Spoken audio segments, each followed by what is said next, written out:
Me gustaría, me gustaría por favor pedirles que si pudieran prender sus cámaras, a menos que sea imposible o muy difícil para ustedes dado el lugar donde están. Es, para mí es muy difícil hacer clase o hacer algo sin ver a la gente. Y si no pueden, lo entiendo de todas maneras. Lo segundo es saber si, como son poquitos, presentarse brevemente, como en qué trabajan, si es que están estudiando, en qué estudian, si es que están trabajando y estudiando las dos cosas, para entender un poquito mejor la audiencia. Rápidamente, así como 5 o 10 segundos por persona. José Conejeros. Buenos días. Hola, ¿qué tal? Buenos días. Yo soy José Conejeros, trabajo en temas de análisis de datos en salud principalmente. Y la verdad es que hoy vengo un poco a recordar algunas cosas que se me habían olvidado de análisis de secuencia, así que eso. Buen momento para refrescar. J. Muñoz. Disculpe, no sé cuál es su. Sí. Hola, muy buenos días. Mi nombre es José Muñoz, soy sociólogo y trabajo en la unidad de estudios de CERVEL. Ah, genial. Javiera Leal. Hola, Ah, bueno. bueno, yo todavía no trabajo, recién salí de pregrado, así que ahí estamos buscando trabajo en el área de Pregrado. investigación principalmente. ¿Y pregrado en qué, perdón? En ciencia política salí. Ya, genial. Buenos días. Claudia. Claudia Zúñiga, psicóloga social. Mil disculpas por tener la cámara apagada, pero estoy rodeada de gente. No hay problema, ningún problema. Belén.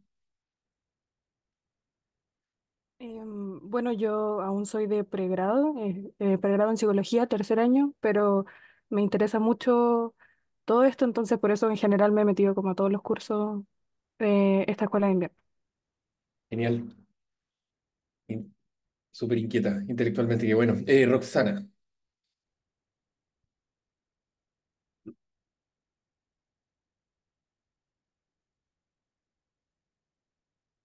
Roxana, ¿nos escucha?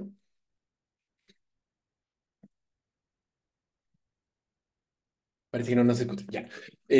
Dos cosas antes de comenzar. Como decía Daniela, están los archivos. Y en los archivos les sumé un artículo científico que es este, que yo creo que les podría interesar. Es un artículo que se publicó en la revista de Sociología del 2022 y lo que hice fue resumir básicamente qué es el análisis de secuencia, el uso que se le ha dado. Hablo hasta de los software estadísticos que sirven para estimar el modelo, también una red de estudios de personas que usan el análisis de secuencias. Eh, y lo describo paso a paso. O sea, lo que voy a repetir, lo que voy a decir hoy día, si es que quisieran consultarlo con más detalle, está acá. Y la otra parte es que del artículo es acá. El análisis de secuencias de las ciencias sociales en Chile. Y acá pueden encontrar un montón de artículos en los que se han aplicado el análisis de secuencia para analizar trayectorias de vida, como vamos a ver, en diferentes dominios de vida. Educación, empleo,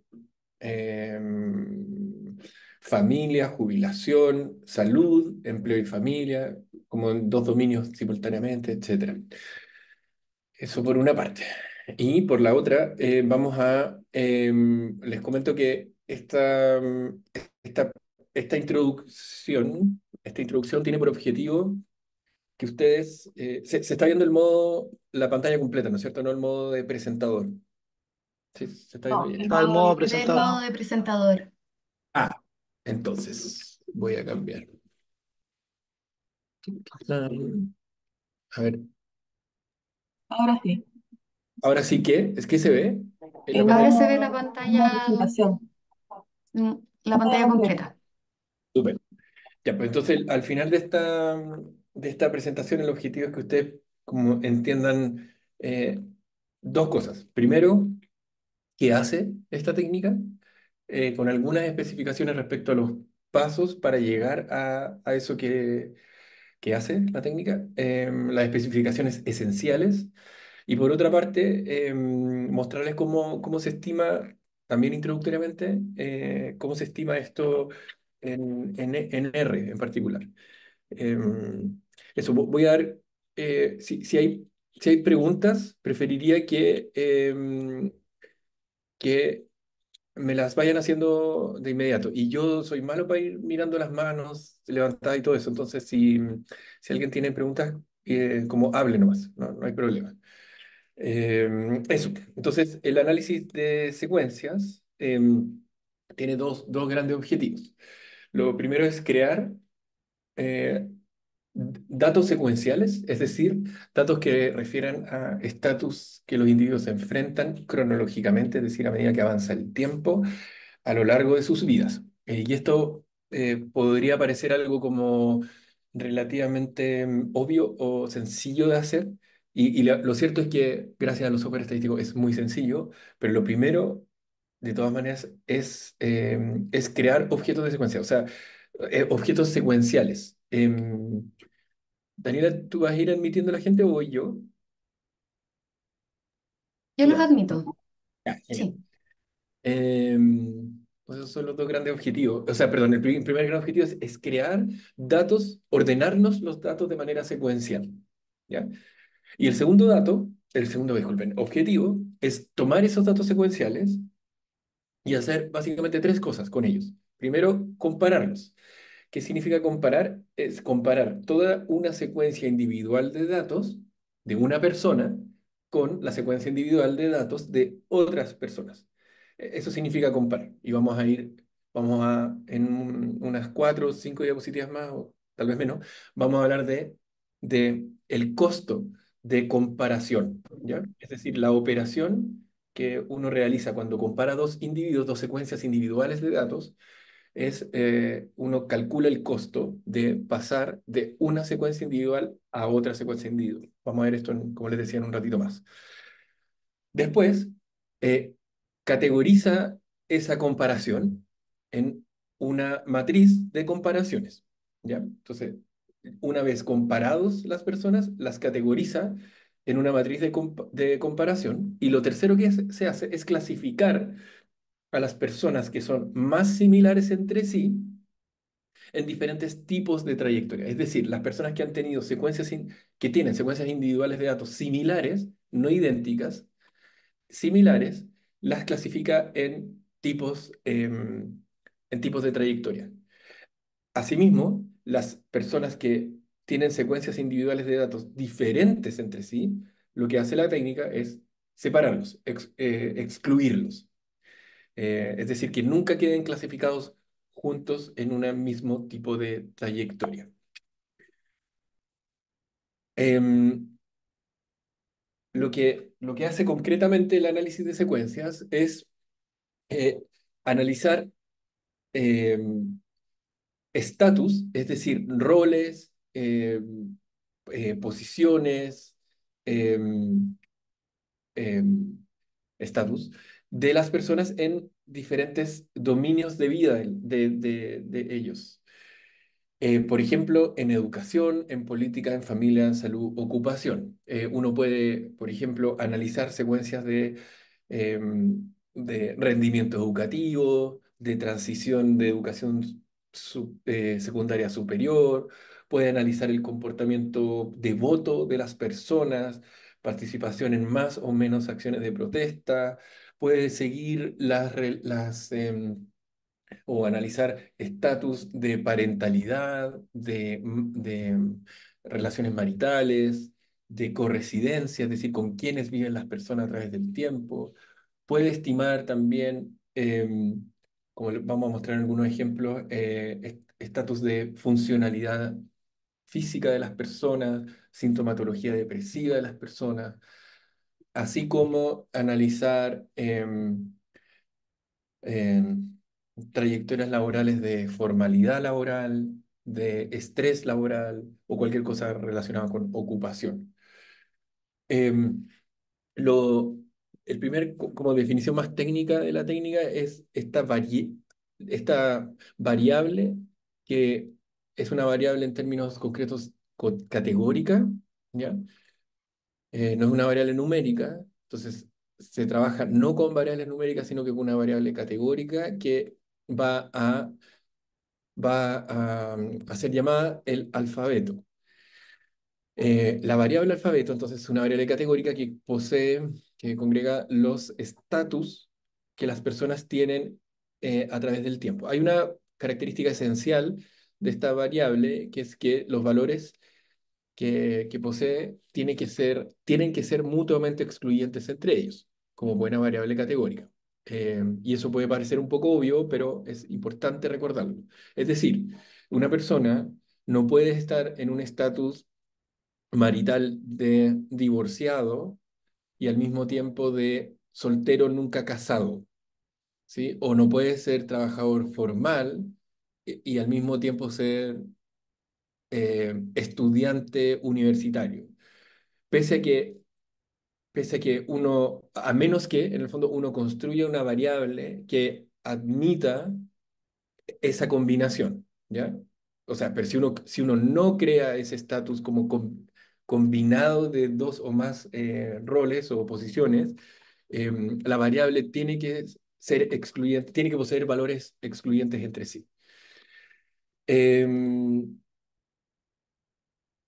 Asimismo, sin embargo, esto no quiere decir que el hecho que la variable alfabeto posea valores refiera a estatus excluyentes entre sí, no quiere decir que una persona a través del tiempo no pueda estar en diferentes estatus. Como dice acá, una persona puede estar casado o divorciado varias veces, o puede estar empleado a tiempo completo, luego fuera de la fuerza laboral y nuevamente empleado a tiempo completo. Es decir, esto también es una cuestión súper de sentido común, pero es decir, que a través del tiempo las personas, la variable tiene que permitir que las personas puedan experimentar cualquier estatus en la dirección que sea, o sea, transitar de uno u otro estatus en la dirección que sea, de modo tal que las personas puedan experimentar en repetidas ocasiones uno o más estatus. ¿Ya? Em, un ejemplo ilustrativo, en la siguiente tabla ustedes tienen a cuatro personas, voy a ver el puntero, acá. Ustedes tienen a cuatro personas, Sofía, Juan, Andrés y Magdalena, y lo que en esta primera fila lo que tienen es las edades y los números que ven acá refieren, es la variable alfabeto compuesta por cuatro estatus. Déjame un segundito. Acá, disculpen, me adelanté demasiado. Eh, Seis estatus, disculpen. Los estatus de la variable alfabeto en este caso son, uno es soltero o soltera sin hijos, después soltero con hijos, tres casado con hijos, cuatro casado, perdón, tres casados sin hijos, cuatro casados con hijos, cinco y seis divorciados sin y con hijos. Es decir, son mezcla de estatus marital con estatus de parentalidad. ¿Qué es lo que vemos acá? Es que, por ejemplo, Sofía a los 20 años es madre soltera, luego a los 28 transita genera la transición al matrimonio y a los 45 se divorcia. Desde los 20 sí tenía hijos, ¿sí? Y después tenemos a Juan, que nunca tuvo hijos en su vida, ¿no es cierto? Y a los 35 transitó de estar soltero sin hijos a a casado sin hijos. Luego, hay una transición similar, en el fondo, perdón, una trayectoria similar a la de Juan, o sea, es decir, de estar en algunos momentos sin hijos, algún momento con hijos, perdón, sin hijos, soltero, casado, y luego sí tuvo hijos a partir de los 25 años. El Magdalena tampoco tuvo hijos nunca y sí cambió su estatus de estatus marital.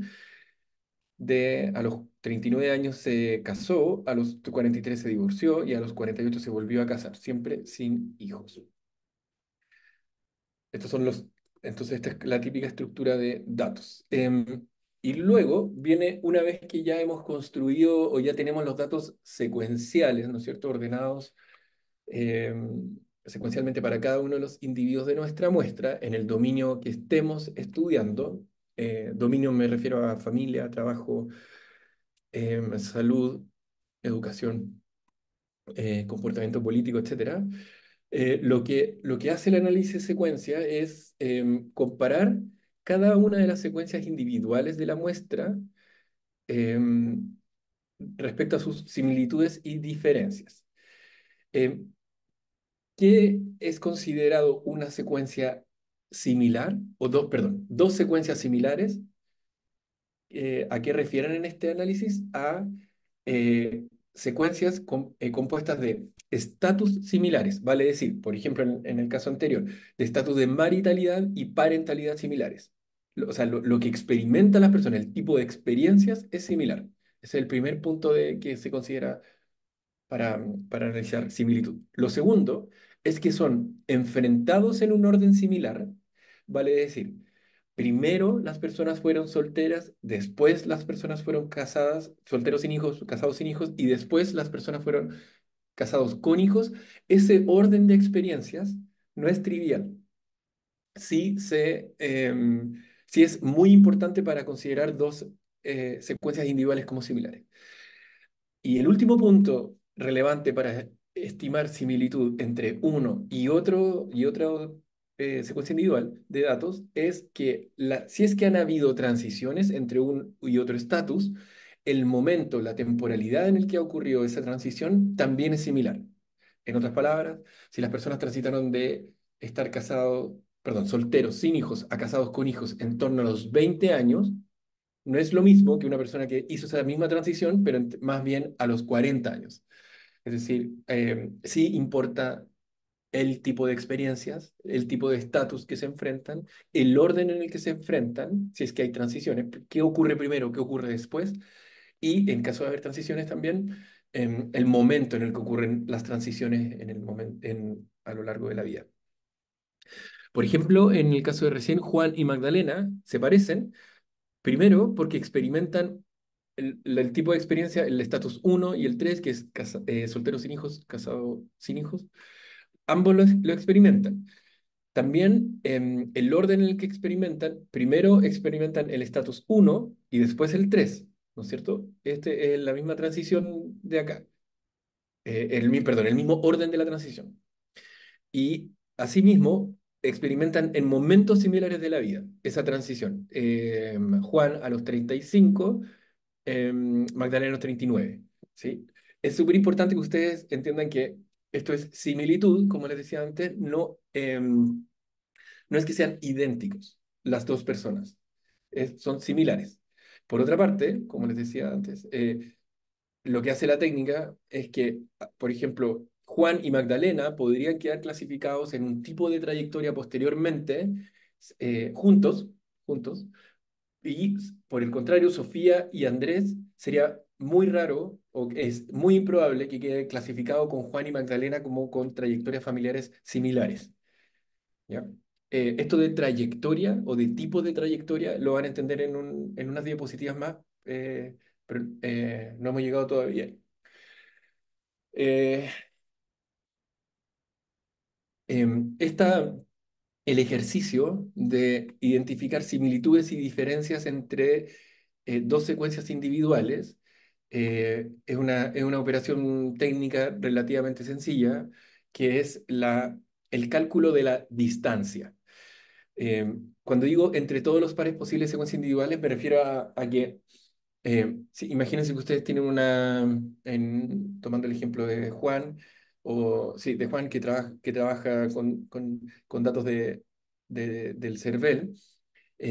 Imagínense que tiene una muestra de, qué sé yo, eh, 5.000 votantes, 5.000 electores, quiero decir. Y eh, lo que hace la técnica, y queremos, por ejemplo, entender el comportamiento de voto, eh, o sea, bueno, estos son datos obviamente imposibles de tener, pero ya, pero queremos saber por quién votó las personas en las últimas 8 elecciones a las que se vio enfrentado. Y la variable alfabeto va a ser una variable que mida tendencia política, o sea, tendencia, digo, como de preferencia política, y puede ser una variable alfabeto como una variable categórica, le vamos a asignar 7 valores mutuamente excluyentes entre ellos, desde muy izquierda a muy derecha. También tenemos que considerar no una variable ordinal, ¿ya? Una variable categórica, pero no ordinal. O sea, no tiene que ir no tiene que ir como ¿cómo se llama? Como respetar ningún tipo de orden, para nada. Son variables categóricas, como dice, como valores mutuamente excluyentes, y le agregamos el valor de votar nulo. Entonces tenemos a las 5.000 personas que tenemos sus preferencias políticas en las últimas 8 elecciones, tenemos 8 puntos en el tiempo entonces, y esas 5.000 personas, ¿qué es lo que hacemos en este paso de la técnica para calcular la similitud y diferencia, calcular las distancias que hay entre una y otra persona? De inmediato explico qué es la distancia ya, pero lo que hacemos es comparar cada par de secuencias individuales. Es decir, vamos a comparar el sujeto 1 con el 2, el 1 con el 3, el 1 con el 4, el 1 con el 5, hasta el 1 con el 5.000. Y después vamos a comparar el 2 con el 1, el 2 con el 3, el 2 con el 4 y 2 hasta el 5.000. Y así hasta llegar al sujeto 5.000. Ese es el ejercicio que se hace. Se compara cada par posible de secuencias individuales de la muestra. ¿Ya? ¿Qué es la distancia entonces? Cuando calculamos la distancia, ¿qué estamos haciendo? Estamos diciendo qué tan similares o qué tan diferentes son las secuencias individuales, considerando el tipo de experiencia, el orden, así como el momento. Hay, en términos ya muy concretos, el cálculo de distancias se compone de 2 operaciones. La operación de sustitución de costos, voy a pasar acá, y la operación de inserción o eliminación de de estatus. Entonces, sustitución de estatus y inserción, eliminación de estatus. Esas son las 2 operaciones que hacemos cuando estamos comparando secuencias individuales. Explico ahora cada una de ellas. Em, cuando imaginemos que estamos comparando a Sofía y Juan y comparamos cada punto en el tiempo de la ventana de observación. En este caso son 30 puntos en el tiempo, ¿no es cierto? De 20 a 49 hay 30 puntos en el tiempo. Y lo que hace la técnica es decir, ok, vamos a comparar Sofía y Juan y ¿cuántos estatus yo tengo que comparar entre Sofía y Juan para perdón, que sustituir, no comparar? ¿Cuántos estatus en el tiempo, en estos 30 puntos en el tiempo, yo tengo que sustituir para que Sofía sea idéntica a Juan? ¿Ya? O Juan idéntica a Sofía. Entonces, ¿cuántos puntos en el tiempo yo tengo que cambiar para que Sofía sea idéntica a Juan? Y como ven acá, Sofía y Juan no tienen ni un punto en el tiempo en el que hayan tenido el mismo estatus, en este caso familiar, relación de estatus marital y estatus de parentalidad. Ningún punto en el tiempo tuvieron el mismo estatus, ninguno.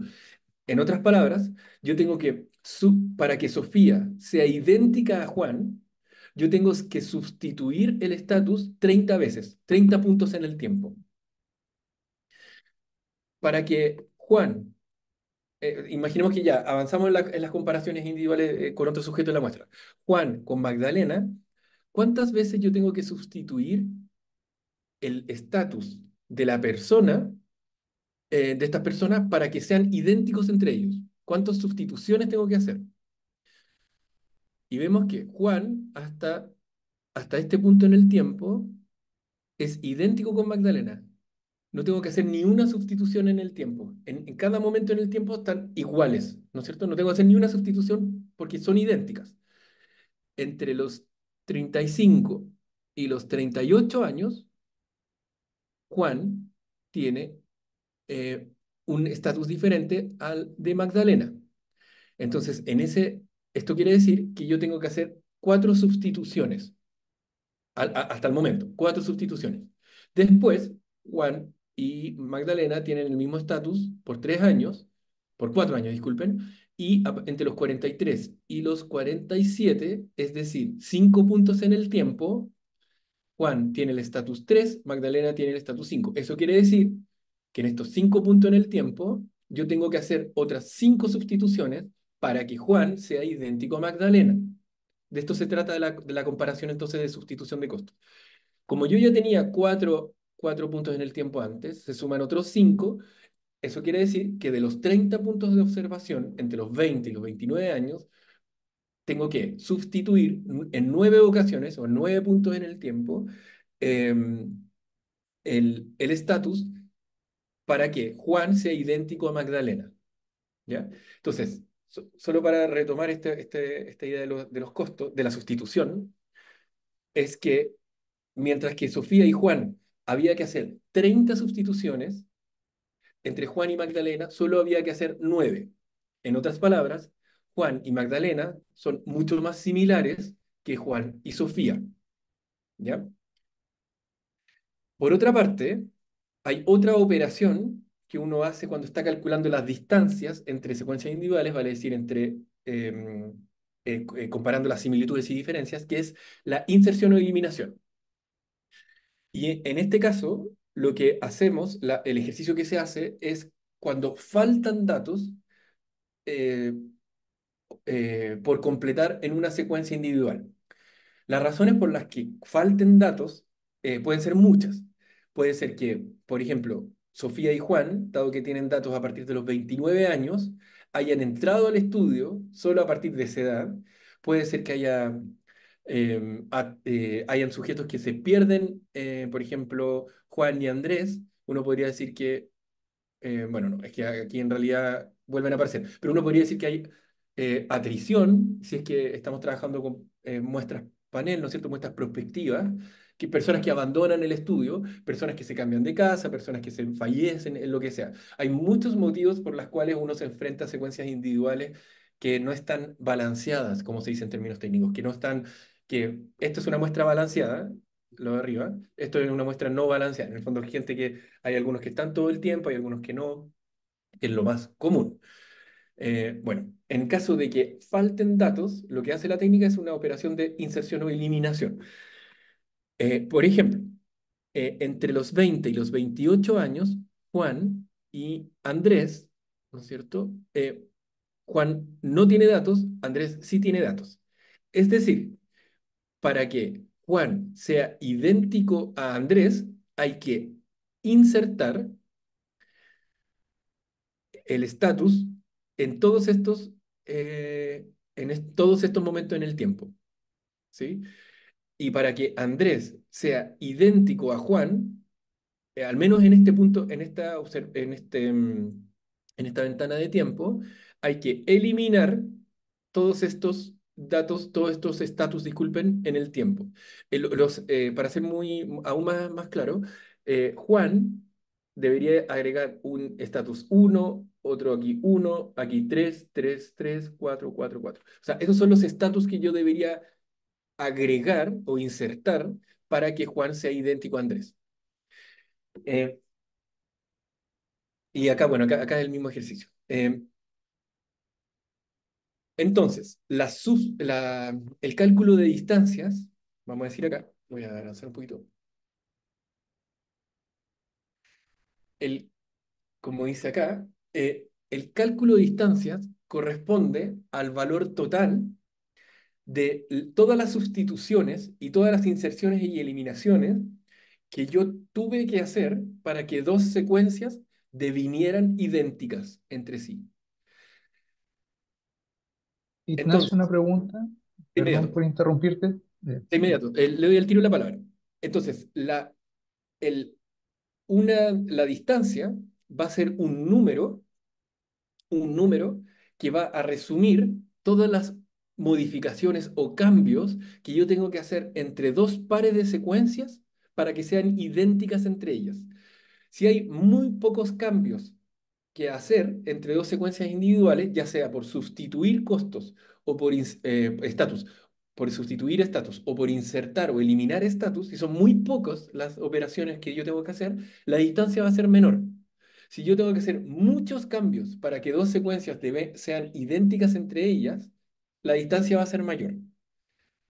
Una última cosa que quiero decir antes de pasar a esto es que vamos a ver que no- el costo de sustitución, es decir, el resumen de todas las operaciones que yo tengo que hacer para que dos secuencias individuales sean idénticas, no es el número de cambios, es decir, sustituciones, inserciones, eliminaciones que yo tengo que hacer. Es, es más bien un costo asociado a cada una de esas operaciones. Vamos a explicar esto cuando estemos en la parte de R, pero si ya entendieron que la distancia refiere, la distancia entre dos secuencias individuales refiere a las sustituciones que yo tengo que hacer, así como las eliminaciones y inserción y eliminaciones que tengo que hacer, estamos súper bien. Como que esa es la idea principal. Ahora sí, alguien quería preguntar algo. Sí, no levanté la manito porque has dicho que Sí, mejor hacer no. la pregunta. Sí, mi pregunta es con el tema cuando hay datos missing, ya sea en general quizás porque alguien salió de la muestra o porque se perdieron esos datos. Para esta técnica en particular, ¿se recomienda hacer imputaciones? Porque eso igual, onda, si tenéis buenas variables y el modelo predictivo o machine learning que se ocupa para hacer imputaciones funciona bien, o es mejor no hacer imputaciones de los datos faltantes para no perjudicar ese cálculo de la distancia. ¿De qué se recomienda en la práctica? ¿Dejar el dato así eh, o, o imputar en el caso de que se pueda imputar? Dos cosas. Primero, yo diría que esa no es una pregunta que dependa de la, de la técnica estadística que uno esté usando. Es más bien una pregunta de como de la investigación que uno está conduciendo. Es decir, como el, el umbral de tolerancia de datos perdidos tiene que ver con su diseño de investigación más que, y con el objeto de estudio que esté haciendo, más que con la técnica estadística. La técnica estadística va a correr igual si usted está aplicando esta técnica u otra, a menos que sea una técnica particularmente sensible a datos perdidos, pero hasta el momento yo no conozco ninguna que no se estime el modelo colapse, en el fondo, si es que hay muchos datos perdidos. Corre el modelo con los datos no perdidos nomás. Y digo esto para enfatizar que, por ejemplo, si usted está trabajando con datos de ingreso, ya pues, sabemos que, sobre todo en datos de encuestas, sabemos que la variable ingreso en general tiene muchos datos perdidos. Entonces, eh, el umbral de tolerancia respecto a valores perdidos va a ser mucho mayor a la variable, qué sé yo, género o, o el surgimiento de una enfermedad, no sé, como, o la prevalencia, qué sé yo, de diabetes, no sé cómo, son cosas que en general los datos, hay pocos datos perdidos en comparación a ingresos. Eso por una parte. Pero, por otra parte, es que la técnica sí permite el tratamiento de datos perdidos de dos maneras, como de especificarle, sobre todo yo hago esto en R, me imagino que en Stata también se hace lo mismo, es que uno le puede decir a R,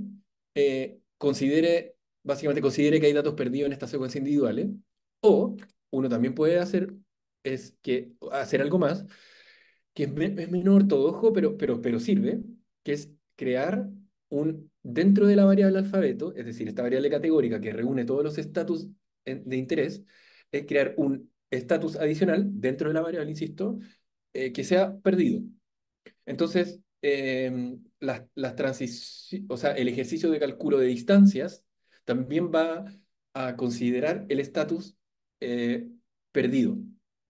Em, Eso quería decir. Ahora bien, lo último que quería decir es que hay un paper muy reciente, que no sé si es un capítulo de libro o paper que le puedo recomendar después respecto al tratamiento de datos perdidos en análisis de secuencias, pero es una cosa como mucho más elaborada. Pero si me escribe un correo, se lo comparto eh, encantado, ningún problema. Voy a escribir mi correo acá. Eh, Hola, yo tengo otra pregunta, aprovechando como el bloque de preguntas. ¿Sí? Eh, sí, eh, los estados siempre, o sea, siempre van a operar como con una lógica como de no se puede volver a un estado anterior o son dinámicos en ese sentido. O sea, yo puedo pasar de uno a 2, pero también puedo pasar de 2 a 1, ¿no? Sí, De todas maneras, de hecho, tal vez lo dije no tan claro, pero los estatus tienen que permitir las transiciones Ah, idealmente en todas las direcciones posibles. Idealmente. súper. Por ejemplo, acá, si estuviéramos considerando dentro de los estatus maritales el ser viudo, viuda, uno, claro, uno puede volver a estar casado después de viudo, pero no se puede uno no se puede, ¿no es cierto?, casar con la misma persona de la que enviudó. ¿Ya? Obviamente hay limitaciones como evidentes. Pero, pero, por ejemplo, voy a poner un ejemplo mucho más simple. Si uno está trabajando, la variable del alfabeto es, uno quiere decir como número de enfermedades crónicas que la persona tiene, ya, el modelo igual se va a estimar.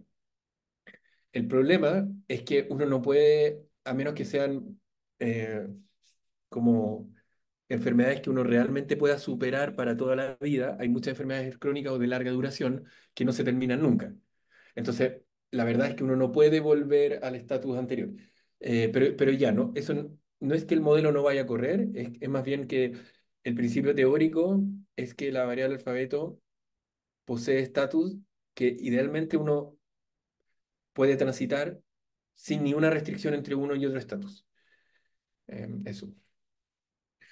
Gracias. Vamos a ir, sí, vamos a ir a la última parte de esto del cálculo de distancias que tiene que ver con el algoritmo específico que usamos para calcular estas distancias, ¿ya?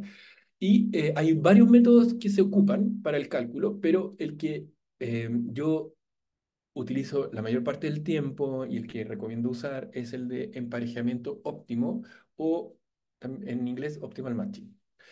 ¿Qué es lo que, a diferencia de otras formas de estimación o de cálculo de distancias, la característica del optimal matching es que no, no em, mantiene los costos de sustitución y los costos de inserción y eliminación constantes entre todos los estatus posibles. Voy a explicar esta idea en dos oraciones por separado.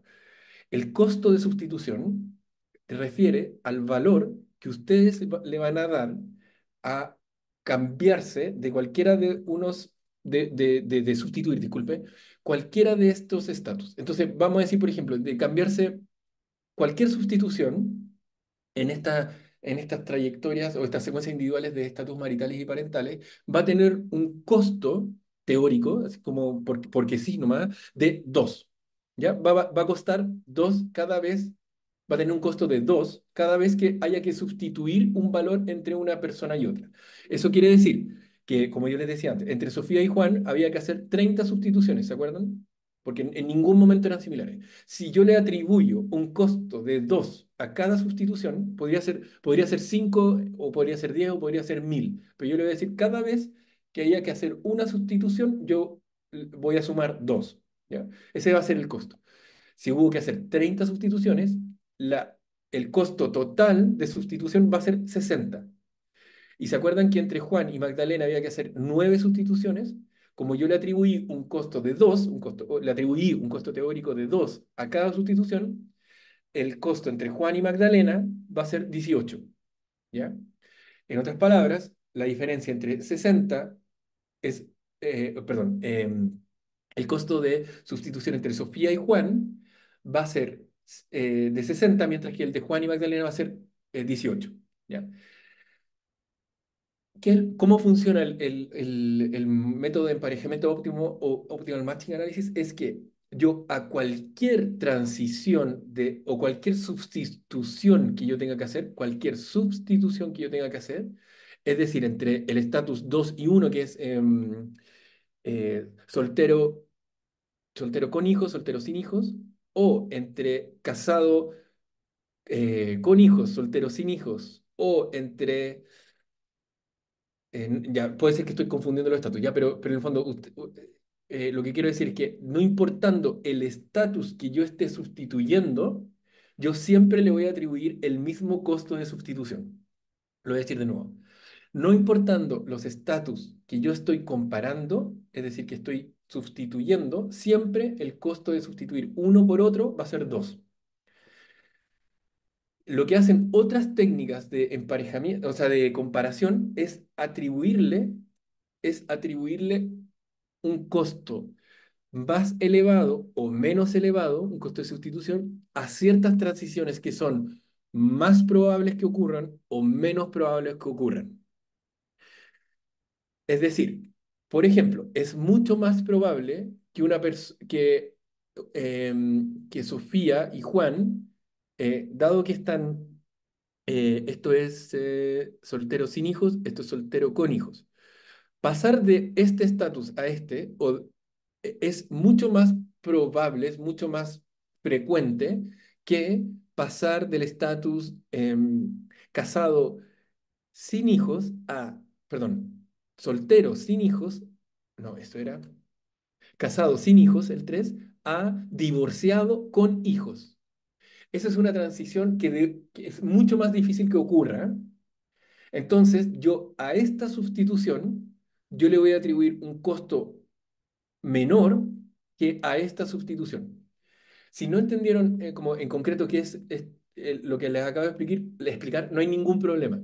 Lo que les quiero decir es que este método le atribuye un costo de sustitución a cualquier sustitución que haya que hacer, cualquiera, el mismo costo de sustitución.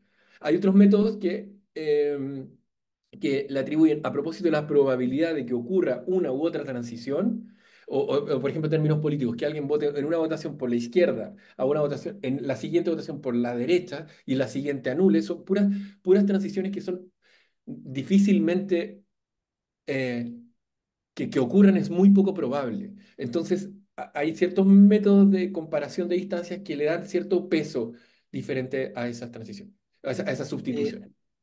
una Solo quiero pregunta. terminar con una idea más Ah, y le doy la palabra enseguida.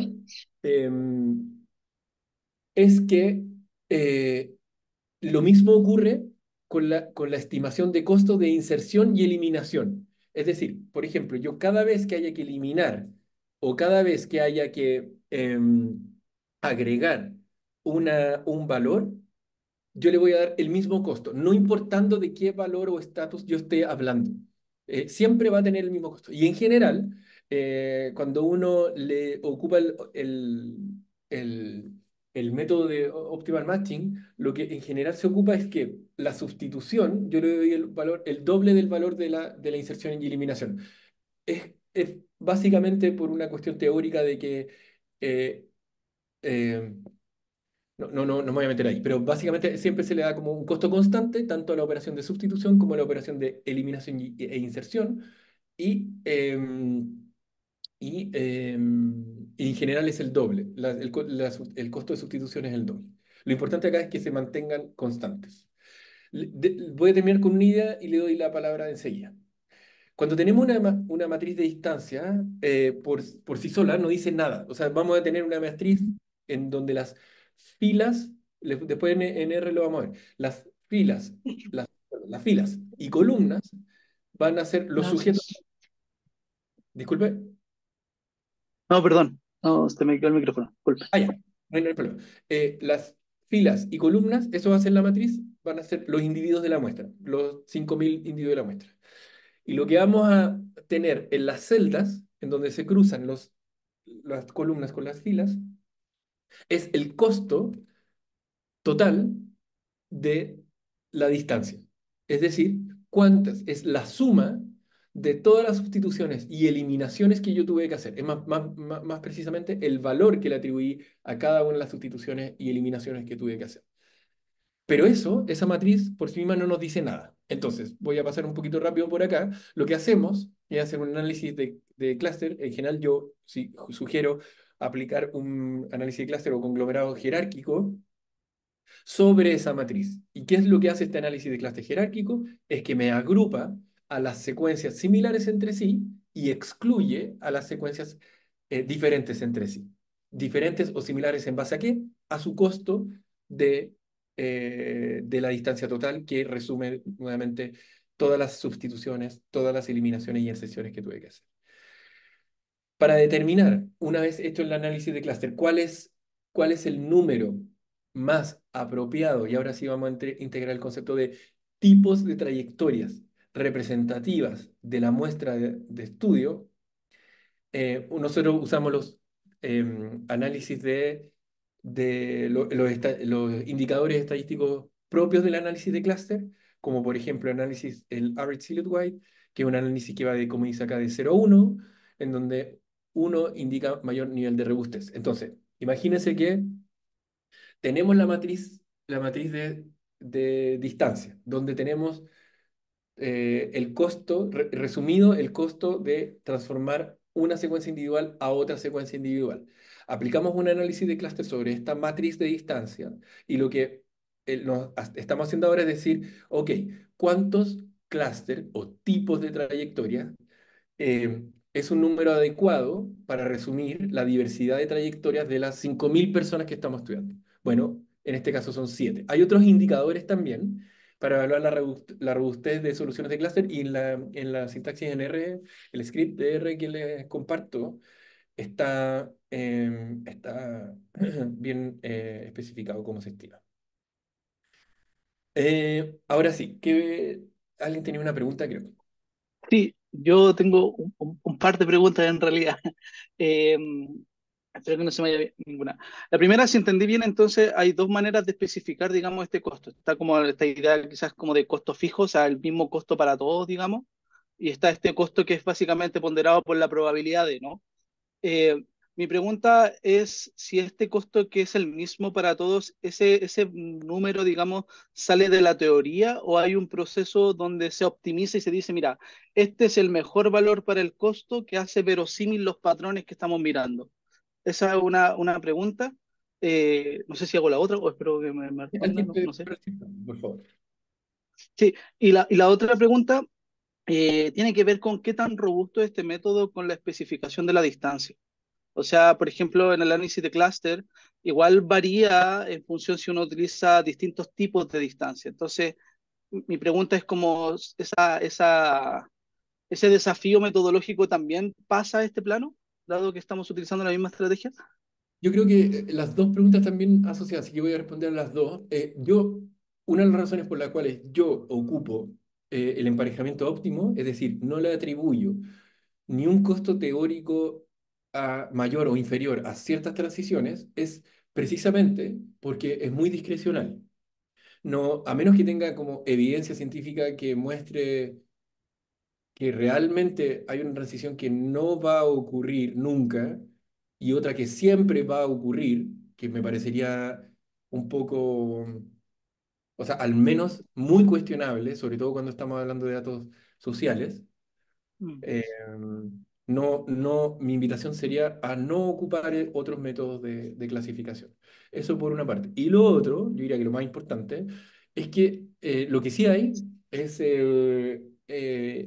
artículos científicos que comparan soluciones de matrices de distancia y análisis de clases posteriores que descansan en una u otra forma de cálculo de distancia, ponderando por la mayor o menor probabilidad o no, y los resultados son súper similares. Ah, ya, súper. Entonces, no es que pero más allá de eso, como insisto en lo primero, cuando uno está trabajando con datos sociales o sociodemográficos o de determinantes sociales de la salud o lo que sea, como enfermedades socialmente mediadas, como que esas cosas quiere decir que cambian, porque son dinámicas. Entonces, decir algo siempre va a ser más probable que otra cosa es difícil de sostener. Mm. Em, Hasta el momento ¿hay alguna otra pregunta, duda, aunque sea muy básica, muy simple de algo de muy del principio, que no haya quedado suficientemente claro?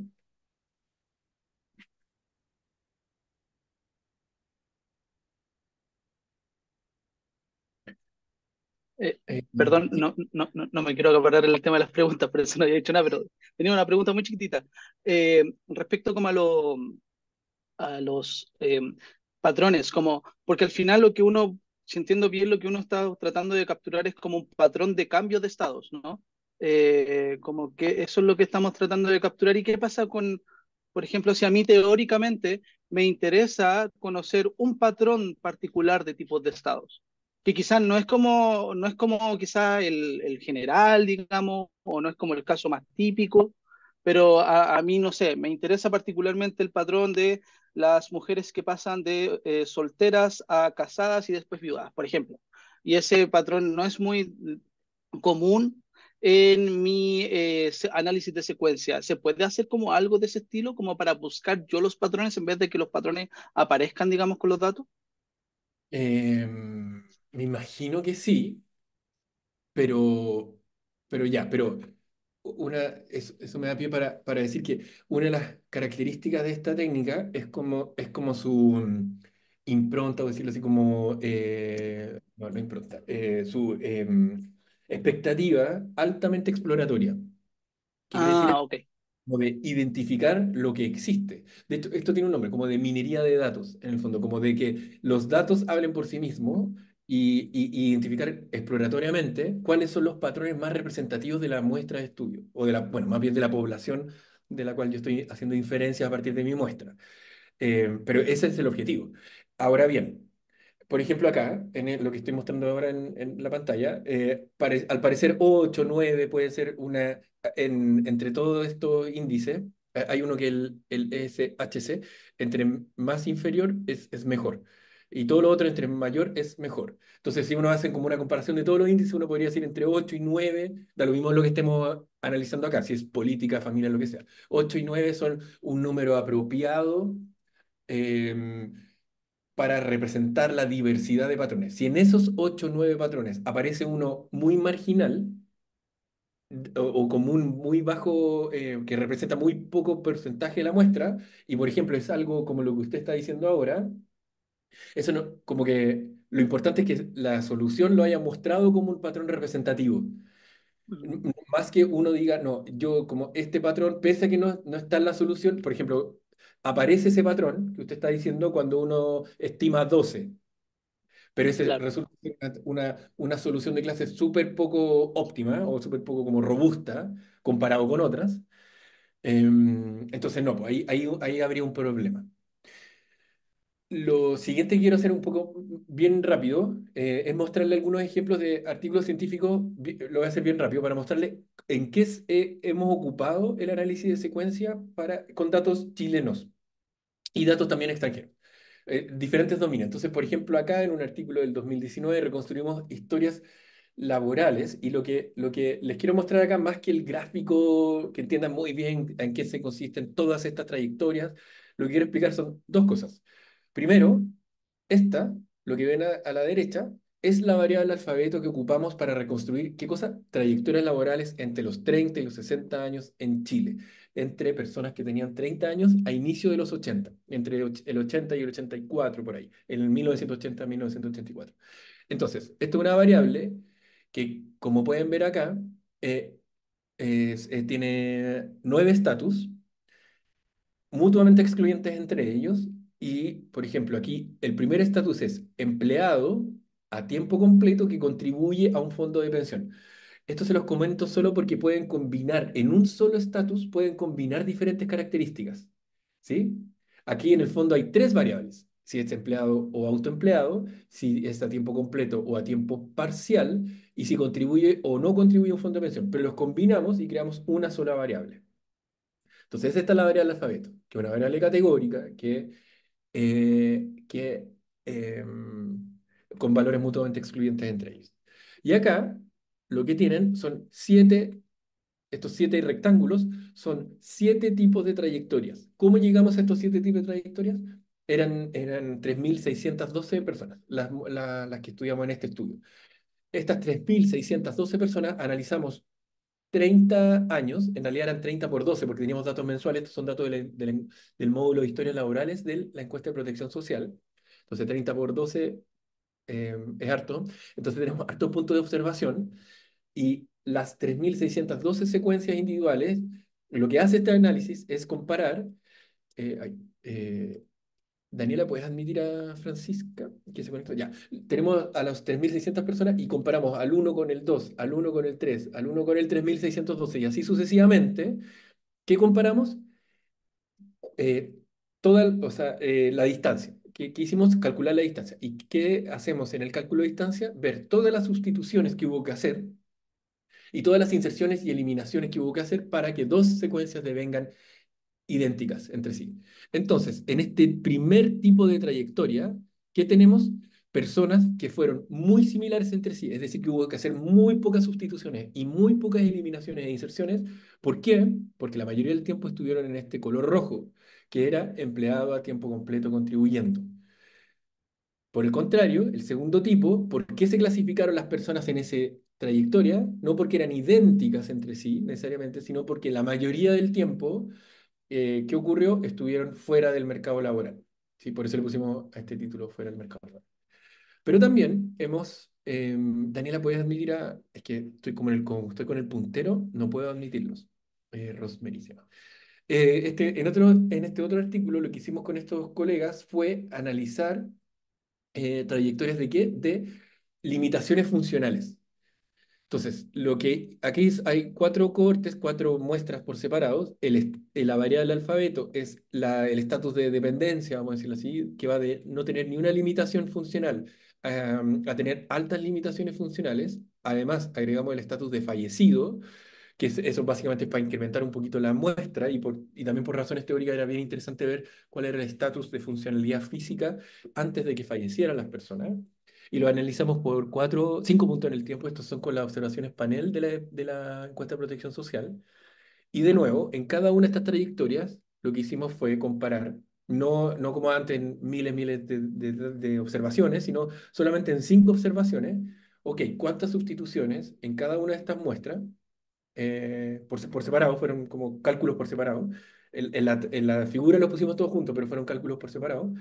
Em, ¿Cuántas sustituciones, cuántas inserciones y eliminaciones tengo que hacer para que la secuencia en cada uno de estos, en este caso de secuencias de limitaciones funcionales, divinieran idénticas entre unas y otras?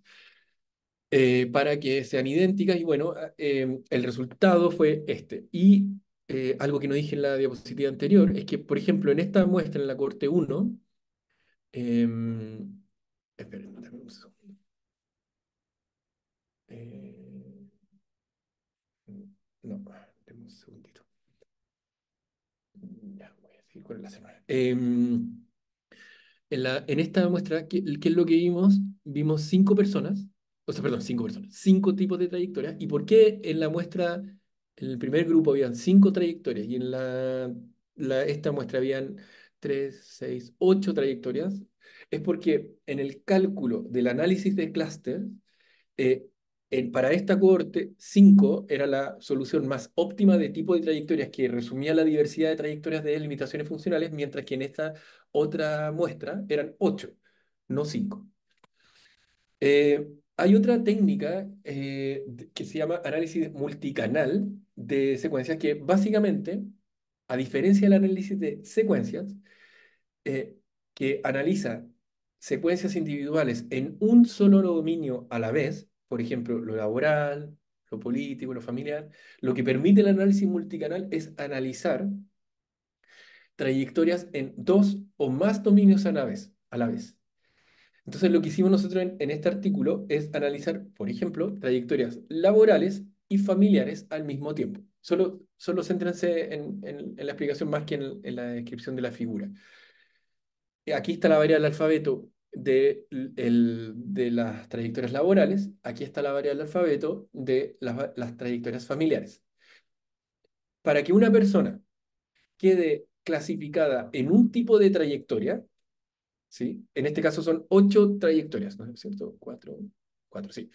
El análisis de clúster lo que nos mostró es que son 8 trayectorias simultáneamente laborales y familiares, el número más representativo de la muestra de estudio.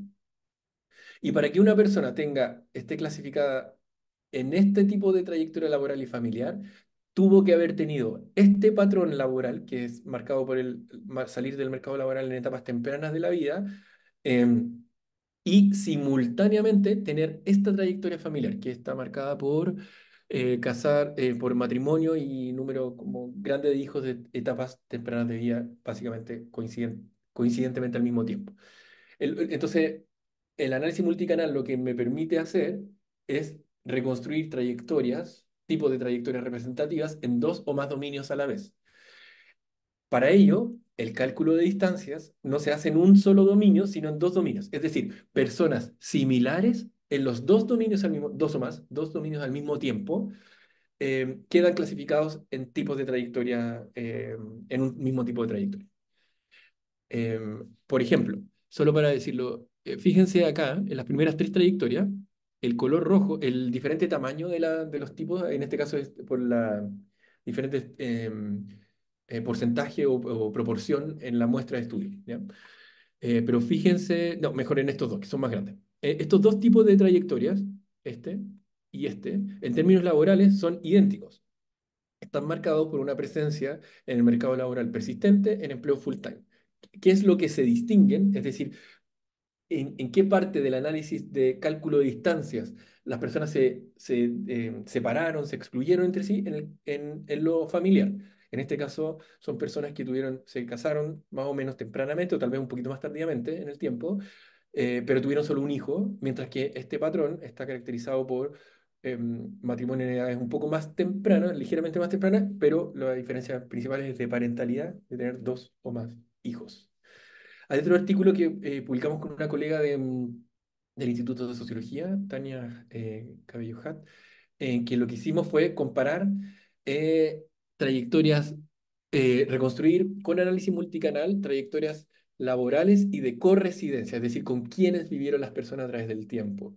Y acá está el alfabeto de lo laboral, que mezcla dos variables en realidad, full time, como tiempo, horas dedicadas al empleo y formalidad del empleo. Entonces hay full time formal, full time informal, part-time informal. Perdón, full time informal, part-time informal. Y el estatus de correscencia, es decir, con quienes vivieron, pueden haber vivido con todas estas personas. Y ahí reconstruimos 9 tipos de trayectorias. Esto es para el caso chileno. Finalmente, antes de pasar al, al script, hay varias cosas que uno... No, voy a ir acá. Ahí está. Em, Ahí está, Enrique. Hay varias cosas que uno puede hacer una vez que ha reconstruido las trayectorias de interés. Una de las cosas que uno puede hacer es analizar características internas, por así decirlo, de cada uno de los tipos de trayectorias que uno ha analizado. Esto es para el análisis multicanal y de secuencia y el análisis de secuencia. Uno puede analizar, por ejemplo, la entropía interna de cada uno de los tipos de trayectoria, o de la muestra completa también, pero también de cada uno de los tipos de trayectoria, es decir, qué tan homogéneos o diferentes son las personas en cada uno de los tipos de trayectoria. Uno puede analizar también cuáles son las transiciones más comunes o menos comunes al interior de cada una de las trayectorias a través del tiempo. ¿Cuáles son las transiciones más comunes o menos a través del tiempo? Uno puede analizar cuáles son los estatus modales en diferentes puntos en el tiempo, es decir, el estatus más frecuente en cada uno de los tipos de trayectorias. Y yo diría que una de las cosas más importantes que uno puede hacer una vez reconstruidos los tipos de trayectorias más representativos de la muestra es que al final del día, voy a ir a una más sencilla, ahí está. Imagínense, estos son 7 tipos de trayectorias laborales entre los 30 y 60 años. Una vez reconstruido estos tipos de trayectorias, esta es una variable también categórica, que se va a llamar tipo de trayectoria laboral y va a tener 7 valores, mutuamente excluyentes entre sí. Vale decir, las personas van a estar clasificadas a uno u otra trayectoria.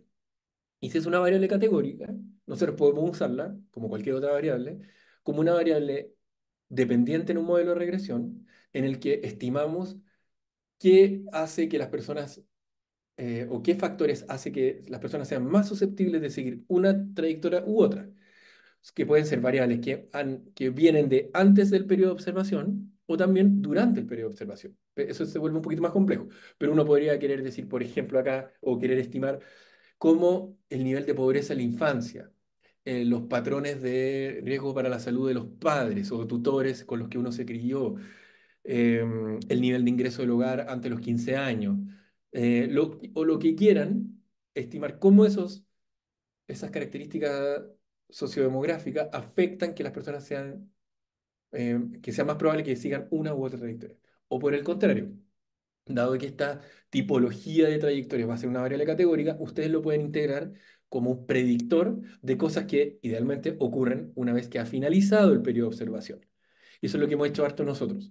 Es de estimar, por ejemplo, cómo estas trayectorias laborales eh, afectan la sintomatología depresiva en la vejez, por ejemplo, o el momento de la jubilación, o, bueno, en fin, hay un montón de variables dependientes que uno podría estar interesado en entender cómo estas trayectorias, el haber seguido una u otra trayectoria, predice la, su probabilidad.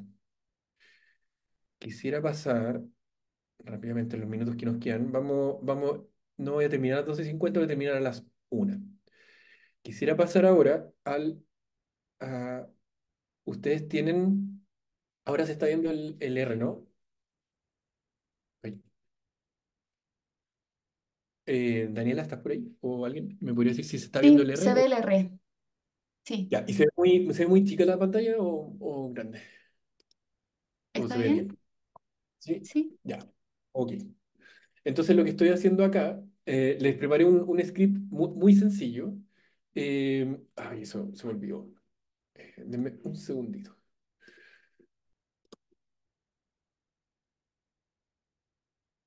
Entonces acá. Y el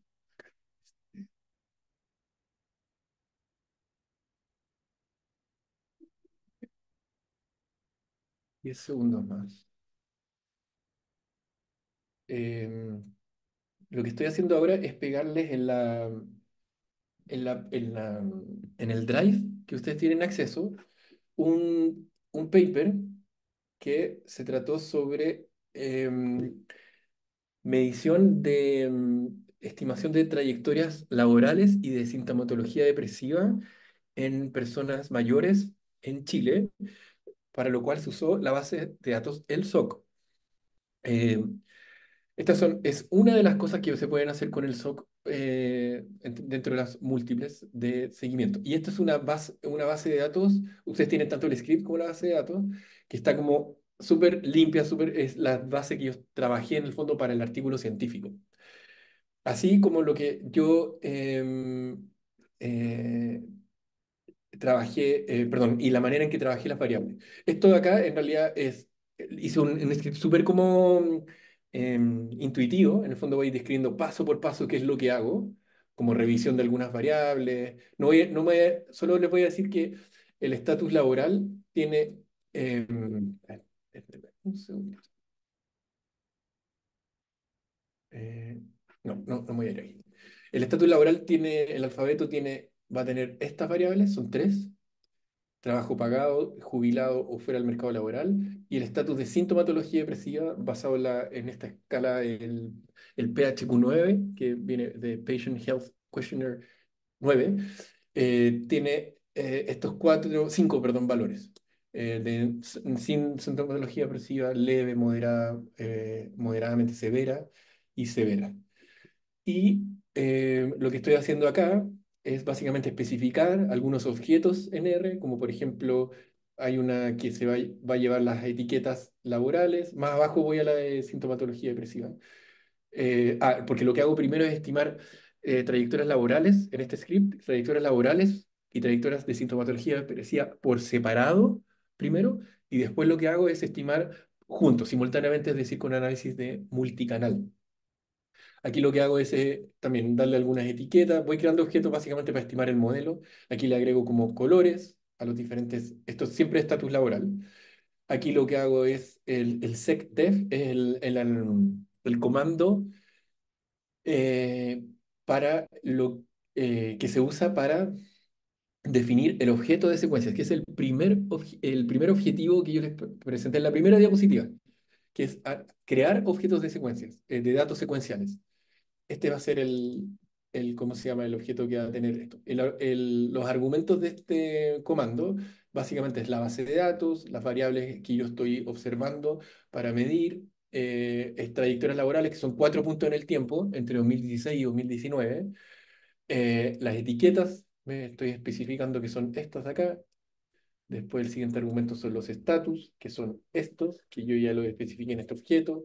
Y esto, CPAL, es color. C es color y pal es palette, como los colores de la paleta de colores, y en vez de especificarlo acá, de cuáles son los colores, le digo es este objeto que acabo de crear acá. Después lo que estoy haciendo acá es medir las distancias entre todas las secuencias individuales. Y acá sí que les quiero mostrar algo. Eh, un segundito. Ah, las librerías. Estos son los paquetes estadísticos de las librerías que necesitan. Aquí yo voy pasando bien rápido porque asumo que todos más o menos entienden de lo que estamos hablando cuando hablo de librerías y todo eso. A ver, vamos a estirarlo acá. Ya, entonces, ¿qué es lo que hicimos acá? Acabo de estimar esta línea de análisis, la 53, donde creé el objeto con datos secuenciales. Y ahí lo que está diciendo es, hay 421 secuencias y dice, el mínimo y el máximo de la longitud de la secuencia es 4, el mínimo es 4 y el máximo es 4. Eso quiere decir que las 421 tienen una muestra balanceada, en donde las 421 personas fueron observadas todo el punto en el tiempo. Acá hay una cuestión importante que decir. Estas 421 personas, yo admití personas, a propósito de la pregunta de los valores perdidos que hizo alguien, yo admití personas que tuvieran hasta un valor perdido. Y lo que yo hice fue estimar imputaciones múltiples para reemplazar ese valor, ¿ya? Pero eso es algo que no tiene nada que ver con análisis de secuencia, fue todo un ejercicio que hice previo al mismo análisis. Y luego, entonces, me queda acá, para calcular las distancias, ¿cuál es el comando? Secdist, y los argumentos son el objeto recién creado de secuencias, el método OM es Optimal Matching, y aquí yo le estoy diciendo algo que es el Substitution Matrix, eh, y yo le estoy diciendo constant, que es mantenga todos los valores constantes, tanto de sustitución como de inserción y eliminación. Es decir, que a cualquier sustitución que haya que hacer con el estatus 1 o el estatus 6 o el estatus 3 o el estatus, lo que sea, cualquier estatus político, laboral, familiar que yo esté comparando, siempre va a tener el mismo peso. Así como cuando tenga que insertarlo o eliminarlo. Y lo que ven acá es que dice 400, el resumen lo que dice, está usando el substitution cost, el 2, y acá no hubo cálculo de inserción y eliminación. ¿Por qué? Porque todas las secuencias fueron observadas durante todos los puntos en el tiempo. Entonces no hubo que hacer ese ejercicio. El único ejercicio que hubo que hacer es el de sustitución. Lo que me estamos diciendo acá es que dentro de las 421 hay 59 distintas secuencias, ¿sí? Porque eso quiere decir que, aquí me meto en esto, a ver, 421 menos 59 es 362. Hay 362 secuencias que al menos hay dos personas que tienen la misma secuencia. Em, Cuando uno tiene muchos más datos, obviamente esto no es tan común. Ya, y estos son puros datos que ya no son necesarios. Lo que sí quiero mostrarles es esto. Y aquí me voy a tomar 2 minutos. ¿Qué es esto? Es la matriz de distancia. ¿Qué hay en la matriz de distancia? Como yo les dije, tanto en las filas,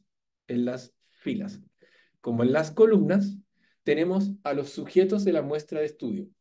El ID es el ID original en la base de datos. Por eso no va 1, 2, 3, 4, 5, 6. Entonces, lo que tenemos acá, hay 421, aquí dice, 421 columnas y 421 filas. ¿Ya? Acá hay 421 filas. Independiente, insisto, del número, este es el identificador. ¿Y qué es lo que tenemos acá? Es en la diagonal, son puros ceros, porque en el fondo está comparando el mismo sujeto con el mismo sujeto. Está diciendo la distancia entre el sujeto uno y el sujeto uno es cero, obviamente. Está comparando el mismo sujeto con sí mismo. Pero después tenemos, quiero irme a un caso más acá. El sujeto, no, perdón, vamos a ir, el sujeto uno con el 13, ¿ya? El sujeto uno con el 13 tienen el costo, perdón, el costo total o la distancia total es de 6.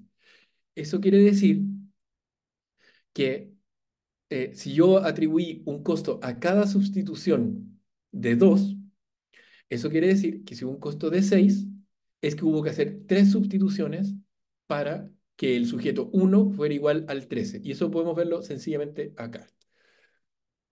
tenemos al sujeto 1, acá está el sujeto 1, esta es la secuencia individual de datos, 1 y el 13.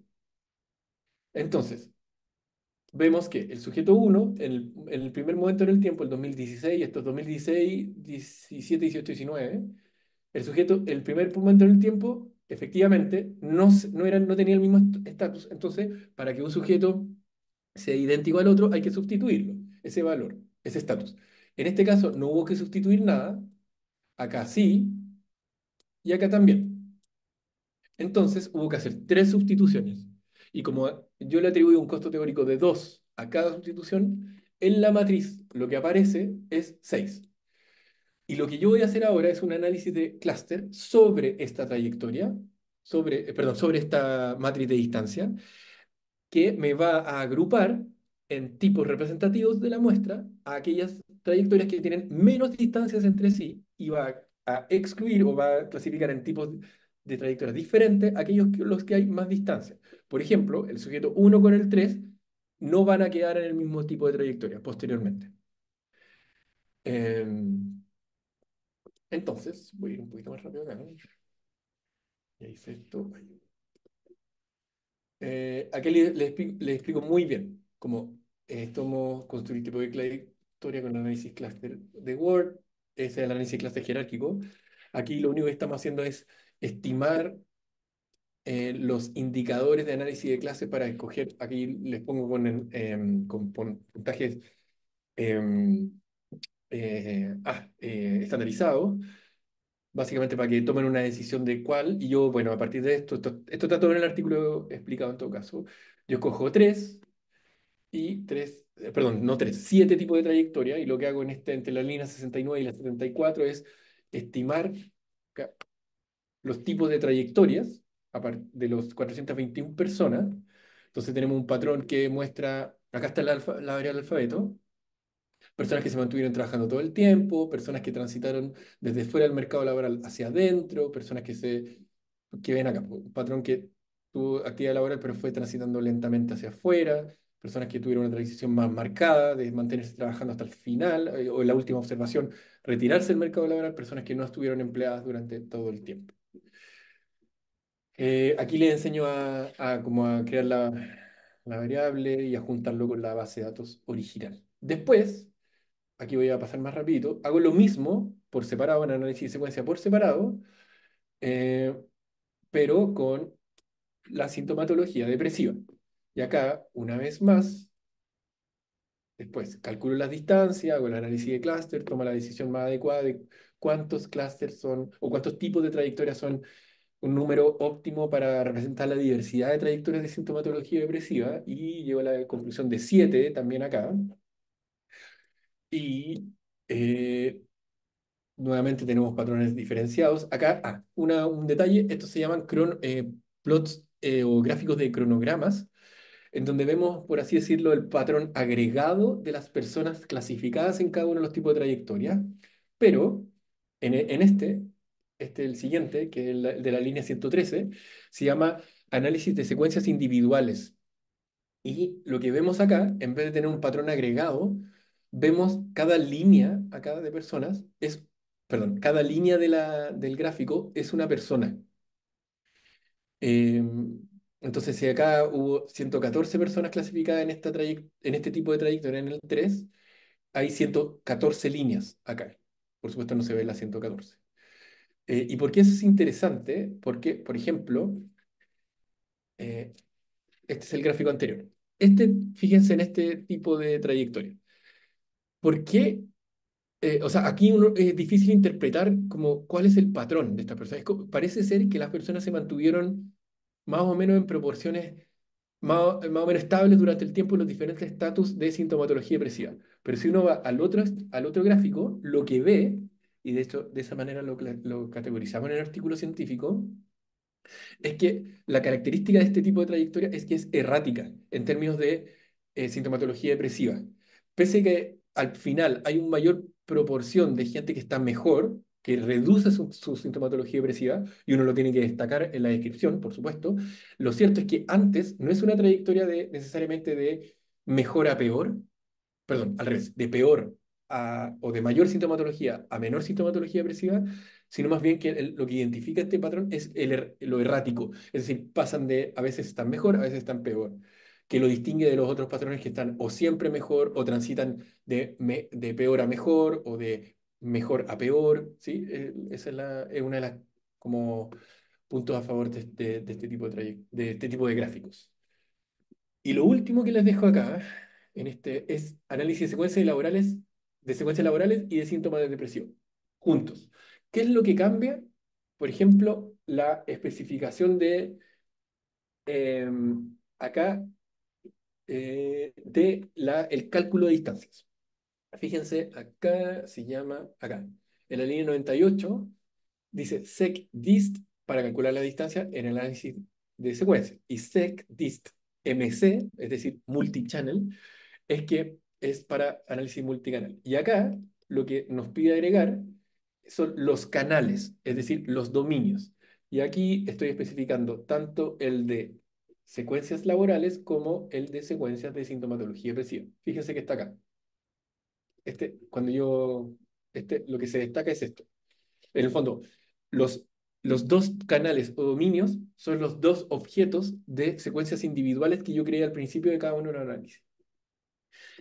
Acá lo único que le estoy diciendo es decir, los dos canales o los dos dominios pesan lo mismo, son igual de importantes para la definición de trayectorias. No me voy a meter ahí, pero uno podría tener una razón teórica para decir va a pesar más lo laboral que lo de sintomatología depresiva. O sea, pero uno tiene que tener una razón de causalidad muy, muy grande para especificar algo así. Y lo que hacemos acá es hacer el mismo cálculo de antes, o sea, se calculan las distancias y me clasifican, el modelo me clasifica en un tipo de trayectoria aquellas personas que tienen bajas distancias o que son muy similares entre sí. Recuerden, basado en la operación de sustitución y eliminación y excepción, en este caso solo sustitución porque tenemos una muestra balanceada, pero lo que estamos haciendo acá es que en una sola tipo de trayectoria me va a clasificar a personas que tengan baja distancia en términos laborales y baja distancia en términos de sintomatología depresiva a través del tiempo. Eh, no, no lo creo todavía.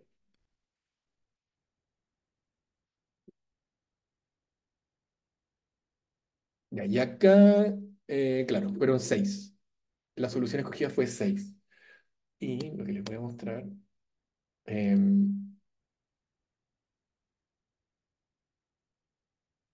Espera, voy a hacer algo. Vamos a hacer esto y... Ay, se volvió. Aquí quería... Les puse esto, pero... A ver. Lo- Denme un segundito. Eh, Daniela, esta ventana que se abrió, ¿ustedes la ven? Sí, se ve. A ver, que quería que vieran simultáneamente en el fondo las dos trayectorias. Déjenme...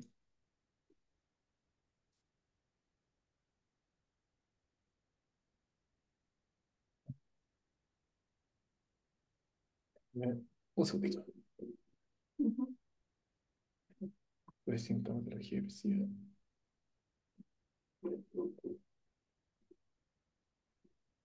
Bueno. Eh, entonces...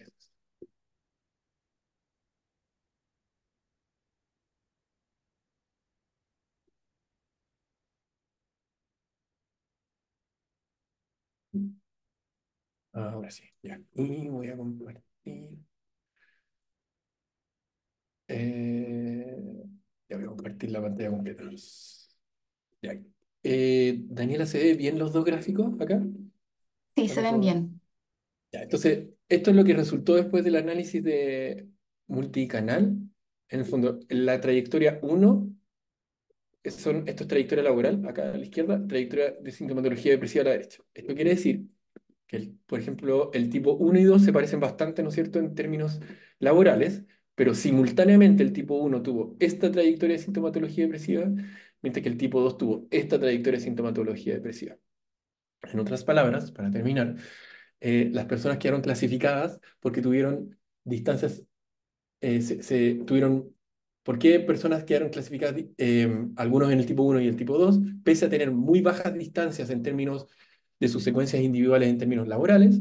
Porque sus secuencias individuales en términos de sintomatología depresiva sí habían distancias grandes entre unos y otros. Estos estaban mejor, entre comillas, que los otros.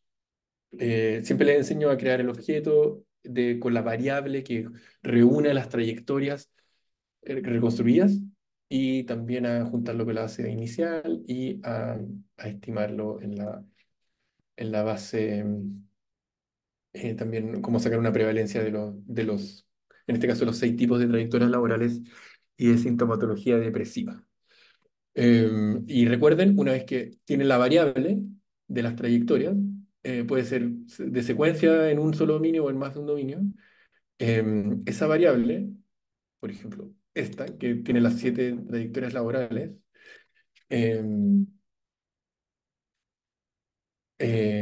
pueden usarla como un predictor de algo que ocurre posteriormente al año, en este caso 2019, o pueden usar esa misma variable de la tipología de trayectorias laborales como una variable dependiente para estimar qué factores hace que sea más susceptible de seguir una u otra trayectoria. En los poquitos minutos que nos quedan,